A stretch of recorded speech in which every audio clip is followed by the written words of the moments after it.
بسم اللہ الرحمن الرحیم۔ نیکی کا بدلہ۔ والد صاحب علاقے کے زمیندار دین محمد کے کھیتوں کی رکھوالی کیا کرتے تھے۔ وہ خود نہ پڑھ سکے لیکن اپنے بچوں کو پڑھانے کا بہت شوق تھا۔ میں ان کی پہلوٹی کی بیٹی تھی۔ میرے بعد 2 بھائی اور پھر بہن تھی۔ والد صاحب نے گاؤں کے اسکول سے 5ویں تک تعلیم دلوائی۔ اس کے بعد پڑھائی کا سلسلہ منقطع ہو گیا کیونکہ یہاں گرلز اسکول پرائمری تک تھا۔ بھائیوں نے تعلیم جاری رکھی اور دونوں نے میٹرک پاس کر لیا۔ ابا کا خیال تھا کہ ان کے بیٹے مزید پڑھیں گے لیکن بڑے شہر جانے کے وسائل نہ تھے۔ میٹرک کے بعد ملازمت کا حصول ممکن نہ ہوا تو انہوں نے رحمت کو زمیندار کی بھینسیں چرانے کا کام سونپ دیا جبکہ شوکت ابا کے ہمراہ رکھوالی کے کاموں میں ہاتھ بٹانے لگا۔ مجھے اس امر کا قلق تھا کہ بھائیوں کے خواب ادھورے رہ گئے تھے۔ وہ اجلے کپڑے پہننا تو سیکھ گئے مگر میٹرک کر کے بھی بھینسیں ہی چراتے تھے۔ بہرحال ہم لوگ صبر و شکر سے وقت گزار رہے تھے کہ اچانک وقت نے کروٹ لی اور معمولات زمانہ درہم برہم ہو کر رہ گئے۔ 2 وقت کی روٹی سکون سے کھا رہے تھے کہ ایک روز رحمت بھائی کو نیند آ گئی اور زمیندار کی ایک بھینس گھاس چرتے کہیں آگے نکل گئی۔ دراصل وہ اپنے مالک کا کھیت پار کر کے دوسرے زمیندار کے علاقے میں چلی گئی تھی۔ ان لوگوں نے بھینس غائب کر دی اور شام تک جب بھینس نہ ملی تو رحمت بھائی ڈر سے گھر چھوڑ کر چلا گیا اور خود بھی غائب ہو گیا۔ اس پگلے نے یہ نہ بتایا کہ وہ کیوں اور کہاں جا رہا ہے۔ اس دن شوکت ساتھ تھا اور بھینس کو ڈھونڈنے میں شام تک اس کے ہمر کانپ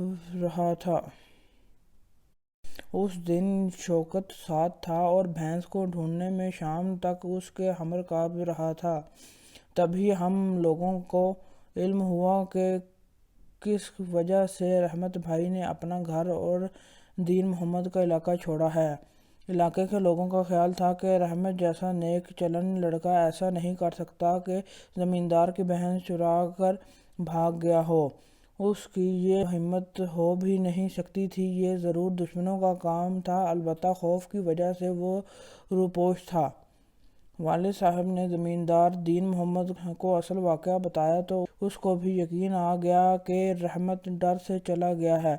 ابا کی برسوں کی خدمات کے پیش نظر دین محمد نے نقصان کو برداشت کر لیا لیکن اس سے یہ اہانت برداشت نہ ہو پا رہی تھی کہ علاقے کا دوسرا زمیندار اس کی بھینس کو یوں ہڑپ کر جائے اور وہ ہاتھ پر ہاتھ دھر کے بیٹھا رہا۔ پس اس نے بھی معاملے پر سوچ وچار شروع کر دیا کہ اپنے حریف کو کیوں کر نچات کھانا چاہیے۔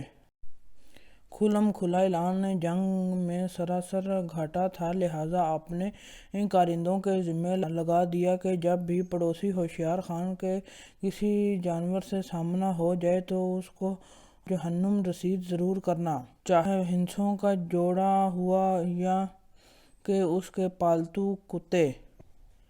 انہیں دیکھتے ہی گولی مار دینا، آگے میں خود نمٹ لوں گا۔ ابا بیچارے صدا کے شریف طینت تھے، وہ اس قسم کے جھگڑوں سے دور بھاگتے تھے۔ انہوں نے تو دین محمد خان سے یہاں تک کہہ دیا تھا کہ مالک اپنا مکان فروخت کر کے آپ کی گمشدہ بھینس کا ہرجانہ چکتا کر دیتا ہوں لیکن مجھ سے یہ کام نہ ہوگا۔ لیکن زمیندار نے منع کر دیا، کہنے لگا عابد میاں دشمنی تم سے نہیں ہے، تم تو میرے خیر خواہ ہو، جس سے دشمنی ہو اس سے 2 ہاتھ کرتے ہیں۔ تمہاری خیر خواہی اس میں ہے کہ چپ رہو اور مزید اس معاملے میں ٹانگ نہ اڑاؤ۔ یہ بات تو ابا کو گرہ میں باندھ لینا چاہیے تھی تو انہوں نے باندھ لی۔ اصل پریشانی رحمت کی طرف سے تھی کہ جانے کہاں ہوگا اور کس حال میں ہوگا۔ پیسے بھی تو نہیں تھے کہ اس کے پاس کہ گھر سے دور رہ کر 2 دن بھی گزارا کر سکتا۔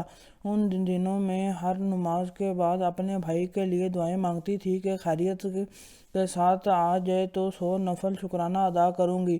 سلیمہ بھی دعا کرتی تھی کہ رحمت بھائی جہاں بھی ہوں خیر سے ہوں، خود نہیں آ سکتے تو ان کی خیریت کی اطلاع ہی آ جائے۔ اماں نے تو جائے نماز کو ہی اوڑھنا بچھونا بنا لیا تھا، جب دیکھو بیٹھی دعا کر رہی ہیں۔ رحمت کے بغیر ایک منٹ ان کے دل کو قرار نہیں تھا۔ اللہ نے ہماری سن لی۔ رحمت کو گئے 6 ماہ ہو چکے تھے کہ اس کا ایک دوست جو سعودی عربیہ کمانے کی غرض سے گیا ہوا تھا، وہ والدین اور گھر والوں سے ملنے آیا۔ اس نے ابا کو بلا کر تسلی دی کہ فکر مند نہ ہو، رحمت خیریت سے ہے اور وہ ان دنوں جدہ میں ہے، اسے ایک اچھی کمپنی میں نوکری مل گئی ہے۔ اس نے مزید بتایا کہ گھر سے گیا تو اس نے لاہور میں اپنی ایک دوست کے پاس رہائش اختیار کی، جہاں نوکری کی تلاش میں گیا تھا۔ اتفاق سے قادر میرا بھی دوست تھا۔ جب قادر نے مجھے رحمت کا احوال بتایا تو میں نے اس کے ویزے اور پھر ملازمت کا بندوبست کیا۔ یوں وہ جدہ آ گیا۔ اب وہ اچھی تنخواہ لے رہا ہے اور مالک اس سے خوش ہے۔ رحمت نے آپ لوگوں کے لیے کچھ رقم اور تحائف بھی بھجوائے ہیں۔ والد تو یہ احوال سن کر خوشی سے پھولے نہ سمائے، گھر آ کر سجدہ شکر ادا کیا کہ ان کا بیٹا نہ صرف زندہ و سلامت تھا بلکہ اس کا مستقبل روشن ہو گیا تھا۔ بے شک پردیس میں کمانا آسان نہیں ہوتا، ایک تو گھر سے جدائی، اوپر سے روزی کمانے کی سختیاں، وہاں کیا کچھ نہیں جھیلنا پڑتا۔ تاہم اس کی خیریت کی اطلاع کے ساتھ یہ خوشخبری کم خوش کن نہ تھی کہ وہ اب کمانے کے لائق ہو گیا تھا۔ گاؤں کے جو نوجوان دبئی یا سعودیہ جاتے تھے وہ نوٹوں سے جھولی بھر لاتے تھے اور ان کی غربت دور ہو جاتی تھی۔ رحمت اب صحیح معنوں میں ابا کا سہارا بن گیا تھا۔ زمیندار کی بھینس کی گمشدگی نے اس کو کہاں سے کہاں پہنچا دیا تھا۔ ابا بڑھاپے کی جانب محض سفر تھے، آگے رحمت ہی کو کنبے کا بوجھ اٹھانا تھا۔ بھائی برسر روزگار ہو گیا تو ہمیں سکون ملا۔ رحمت باقاعدگی سے پیسے بھیجنے لگا اور ہمارے حالات سدھرنے لگے۔ پہلے میری شادی تایا کے بیٹے فاضل سے ہو گئی، پھر چھوٹی بہن سلیمہ بھی بیاہی گئی۔ ابا 2 بڑے فرائض سے سبکدوش ہو گئے، جھکی ہوئی کمر سیدھی ہو گئی، مگر اس بات پر ہم سب دکھی تھے کہ وہ بھائی جو ہماری خاطر پردیس کی صعوبتیں سہہ رہا ہے، 5 سال کا عرصہ گزر جانے کے باوجود ابھی تک گھر نہیں آ سکا تھا اور نہ ہم بہنوں کی شادیوں میں بھی شریک ہوا تھا۔ رحمت ہماری مفلسی دور کرنے کی کوششوں میں پردیس میں پاؤں جمائے رکھنا چاہتا تھا۔ دونوں بہنوں کی شادیوں کے اخراجات اسی نے اٹھائے تھے، بھائی کو بھی پڑھنے کے لیے رقم بھجواتا تھا اور اب شوکت نے لاہور کے ایک تعلیمی ادارے میں داخلہ لیا تھا۔ والد صاحب اگرچہ اب بھی زمیندار کے راکھی تھے مگر ہمارے دن پھر چکے تھے۔ ہر طرح کا سکون ہونے کے باوجود والدین کو رحمت کی جدائی ستاتی تھی اور اس کے بے حد کمی محسوس ہوتی تھی۔ والد بیمار رہنے لگے تو تقاضا بڑھ گیا۔ بار بار وہ بیٹے کو خط میں یہی بات لکھتے تھے کہ ہماری زندگی کا بھروسہ نہیں، ایک بار آ کر ماں اور باپ سے مل جاؤ۔ 5 برس کے بعد بالآخر رحمت نے وطن آنے کا فیصلہ کر ہی لیا۔ یہ خوشخبری ملی تو سبھی بہت خوش ہو گئے۔ سلیمہ کی شادی گاؤں میں ہوئی تھی مگر شوہر ارشد اسے لاہور لے گیا تھا کیونکہ اس کی نوکری محکمہ پولیس میں تھی اور اس کا لاہور تبادلہ ہوا تھا۔ رحمت کو سعودی عربیہ سے لاہور آنا تھا، پھر وہاں سے بذریعہ بس گاؤں پہنچنا تھا۔ اس نے ارشد کو فون کیا کہ فلاں دن کی فلائٹ سے لاہور پہنچوں گا، مجھے ایئرپورٹ لینے آ جانا۔ مذکورہ روز کا تو تبھی انتظار تھا مگر سلیمہ کو زیادہ تھا کہ اس کی ملاقات ہم سب سے پہلے اپنے پیارے بھائی سے ہونے والی تھی۔ ہوائی جہاز کی آمد سے آدھا گھنٹہ پہلے ارشد ایئرپورٹ پہنچا اور جب فلائٹ آ گئی تو رحمت کو گھر لے آیا۔ مدت بعد سلیمہ نے بھائی کو دیکھا، خوشی سے اس کی آنکھوں میں آنسو آ گئے۔ رحمت کے لیے آج اس نے خاص طور پر پلاؤ اور مرغ قورمہ پکایا تھا کیونکہ اس نے یہ دونوں کھانے پسند تھے۔ کھانا کھانے کے بعد رحمت نے تھوڑی دیر آرام کیا، پھر وہ بہن اور بہنوئی کے ساتھ حال احوال سنانے بیٹھ گیا۔ مدت سے بچھڑے ہوئے نے دیر تک باتیں کی، پھر رحمت نے سونے کی اجازت مانگی کیونکہ وہ لمبے سفر سے تھک گیا تھا۔ بستر پر لیٹتے ہی گہری نیند سو گیا۔ سلیمہ نے بھی بھائی کو آؤ بھگت میں دن گزارا تھا، کھانا وغیرہ تیار کیا تھا، وہ بھی بستر پر لیٹتے ہی سو گئی۔ لیکن آج ارشد کو نیند نہیں آ رہی تھی۔ رحمت نے باتوں باتوں میں بتا دیا تھا کہ اس نے سعودیہ سے سونا خریدا ہے۔ وہ چاہتا تھا کہ ابا اس سونے کو بیچ کر کچھ زرعی اراضی خرید لیں، کیونکہ وہ کاروبار تو کر نہ سکتے تھے اور بھائی کو واپس وطن آ کر ذریعہ معاش کا کچھ بندوبست کرنا ہی تھا۔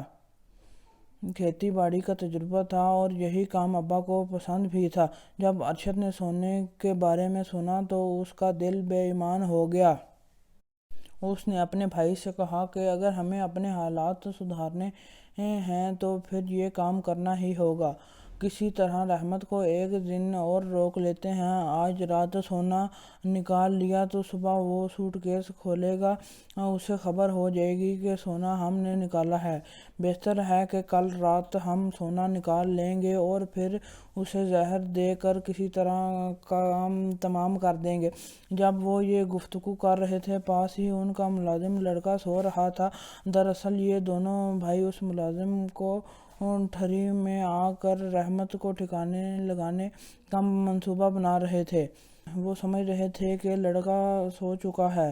یہ لڑکا جس کا نام دلدار تھا وہ واقعی سو چکا تھا، مگر ان دونوں بھائیوں کی کھسر پسر سے اس کی آنکھ کھل گئی اور اس نے ان کی باتیں سن لیں۔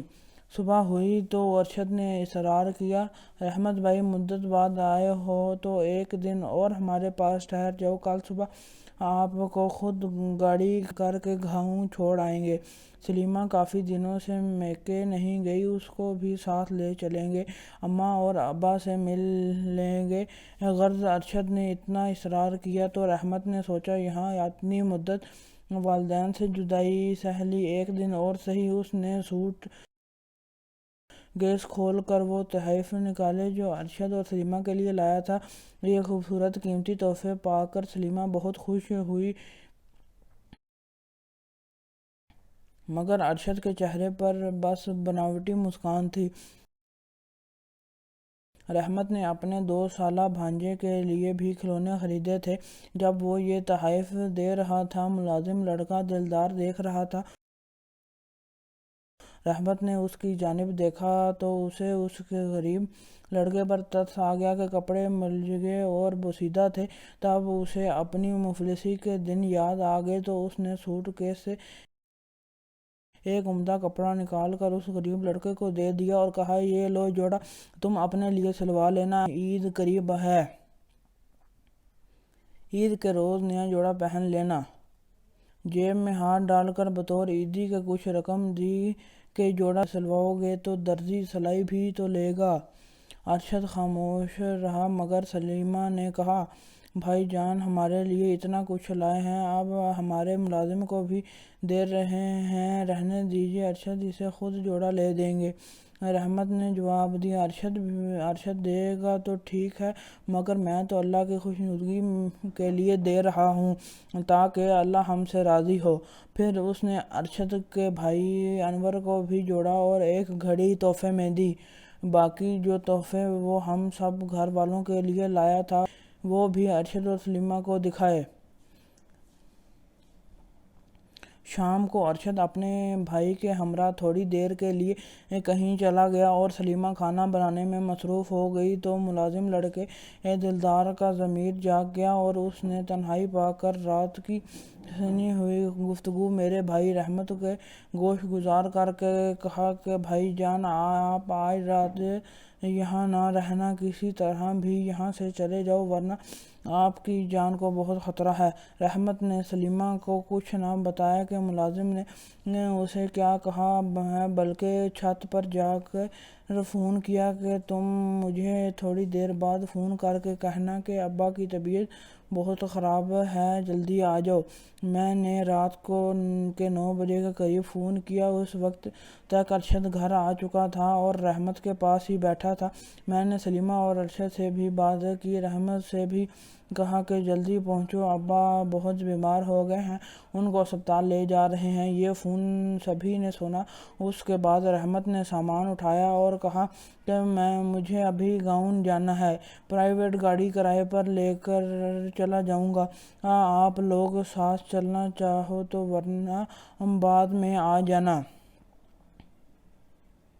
بھائی رحمت اسی وقت سلیمہ کے گھر سے نکل گیا اور وہ بس اسٹینڈ پر جانے کی بجائے ہوٹل چلا گیا۔ اگلے دن صبح سویرے پرائیویٹ کار کرائے پر لے کر وہ گاؤں آ گیا۔ سلیمہ اور ارشد نے جب ہمیں صبح فون کیا تو ہم نے یہی بتایا کہ ابا کی طبیعت سنبھل گئی ہے اور رحمت بھی خیریت سے گھر پہنچ چکا ہے۔ رحمت نے یہ بات صرف مجھے بتائی اور میرے سوا کوئی اس بات کو نہیں جانتا کہ رحمت اپنی بہن کے گھر سے راتوں رات کیوں نکلا تھا، حتیٰ کہ سلیمہ بھی یہ راز نہیں جانتی۔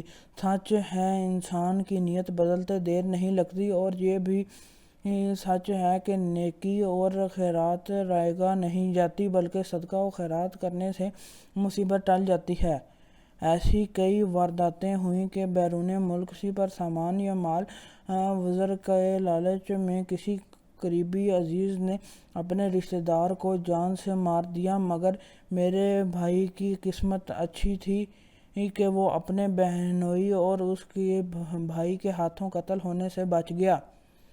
رحمت نے مجھے کہا تھا، نعیمہ بہن، اگر میں اس غریب لڑکے دلدار کو نئے جوڑے کے لیے کپڑا اور عیدی کے کی رقم نہ دیتا تو ممکن ہے کہ خوف اس پر غالب رہتا اور وہ مجھے ارشد اور اس کے بھائی کی نیتوں سے آگاہی نہ دیتا، لیکن اللہ نے میرے دل میں اس کے لیے نیکی ڈال دی تو اللہ تعالیٰ نے اس کے دل میں بھی میرے لیے رحم اور نیکی ڈال دی، اور یوں اس نیکی کے بدلے میں میری جان بچ گئی۔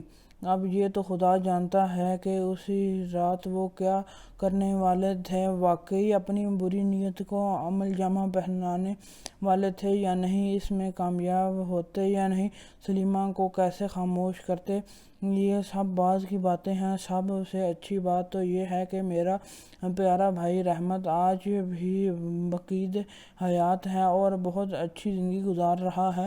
وہ امیر و کبیر ہو چکا ہے، اس کے بچے ٹھاٹھ باٹھ سے رہتے ہیں، جبکہ ارشد ایک پولیس مقابلے میں ڈاکو کے ہاتھوں زندگی کی قید سے آزاد ہو چکا ہے۔